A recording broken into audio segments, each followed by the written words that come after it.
Sie sind eingeladen. Does a hard punch. I had one of these thrown at me on Wednesday of this past week. About mid-morning I noticed that I wasn't feeling very well.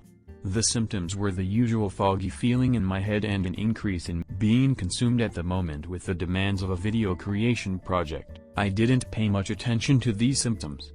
These often come at me, just at a lower level of intensity. When I measured my blood sugar before the noon lunch, to my horror for a little over 2 months, I have been battling my blood sugar with its vacillations between 200 and 450.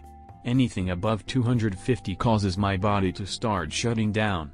This includes loss of vision, double vision, explosion of tremors from the Parkinson's, a daze settling over my mind, etc. But this time, the symptoms were greatly amplified. After lunch, I called my endocrinologist, who treats the diabetes. When I finally reached the doctor, his instructions were to get to the emergency room at the hospital as soon as possible. The retirement community provides transportation to and from doctors' offices, hospitals, etc. When we called them to take us to the emergency room, one of the safety officers came to the house very prompt after a lot of testing, including a CAT scan, along with some medication. The emergency room people were able to get my blood sugar down below 200. They also determined that no new problems existed that could pose danger to me. So about 8 p.m. Wednesday evening, we came back home, greatly relieved to not have to be admitted to the hospital. The net effect of this trip is that now I'm taking 5 diabetic shots daily instead of 2. Among my observations, is the promise of hope to get on top of this blood sugar issue.